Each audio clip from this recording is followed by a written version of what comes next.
IAS institute నిర్వహిస్తున్న all India scholarship exam pass అవ్వండి. 2 years ఫీజులో 50% మాత్రమే పే చేయండి.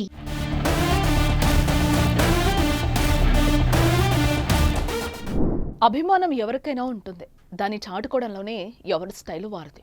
అభిమానులు సెలబ్రిటీలకే కాదు, పొలిటీషియన్స్ కి కూడా ఉంటారు. అభిమానానికి అవధులు లేవు, అభిమానానికి దేశం లేదు, అభిమానానికి మతం లేదు, అభిమానానికి కులం లేదు.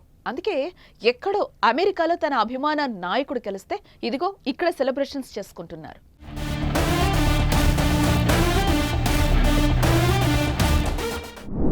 అమెరికా తదుపరి అధ్యక్షుడిగా డొనాల్డ్ ట్రంప్ ఘన విజయం సాధించారు. అధ్యక్ష ఎన్నికల్లో ట్రంప్కు 295 ఎలక్టోరల్ ఓట్లు రాగా కమలా హారిస్కు 226 ఓట్లు వచ్చాయి. ట్రంప్ గెలుపొందడంతో ప్రపంచ దేశాధినేతలు ఆయనకు శుభాకాంక్షలు చెప్పారు. ఇక మన దేశంలోనూ కొంతమంది ఆయన గెలుపుతో ఆనందించారు. అయితే తెలంగాణలోని జనగామ జిల్లా కొన్ని గ్రామంలో అయితే ట్రంప్ గెలిచినందుకు భారీ సెలబ్రేషన్సే చేశారు. కొన్ని గ్రామానికి చెందిన కొంతమంది ట్రంప్ అభిమానులు ట్రంప్ గుడిలో ఏకంగా పూజలు చేశారు.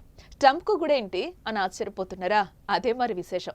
2020లోనే ట్రంప్ కోసం గుడి కట్టి విగ్రహం నెలకొల్పాడో వీరాభిమాని. ఆయనే కొన్ని గ్రామానికి చెందిన బుస్స కృష్ణ. రాములు సావిత్రి దంపతుల కుమారుడు కృష్ణ. ట్రంప్ను మరోసారి అధ్యక్షుడిగా చూడాలని కలలు కనేవాడట. ట్రంప్ కోసం ఏకంగా ఉపవాస దీక్షలు చేసేవాడట.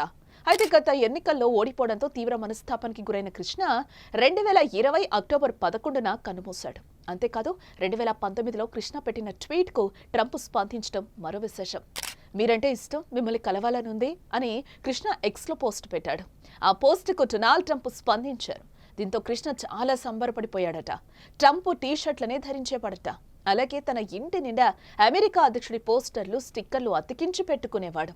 అందుకు కృష్ణ గ్రామస్తులు హృదయాల్లో ట్రంప్ కృష్ణగా ముద్ర వేసుకున్నాడు.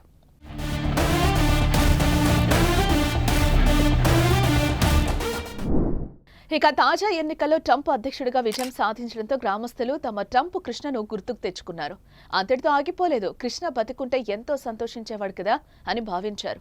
ఆయన లేని లోటు తీర్చేందుకు అన్నట్టుగా కృష్ణ మిత్రులు కొంతమంది ట్రంప్ విగ్రహం వద్ద పూలమాల వేసి సంబరాలు నిర్వహించారు. కొబ్బరికాయలు, ధూపదీప నైవేద్యాలు సమర్పించి వేడుక నిర్వహించారు. ఈ వేడుకలకు సంబంధించి వీడియో వైరల్ గా మారింది ఇప్పుడు.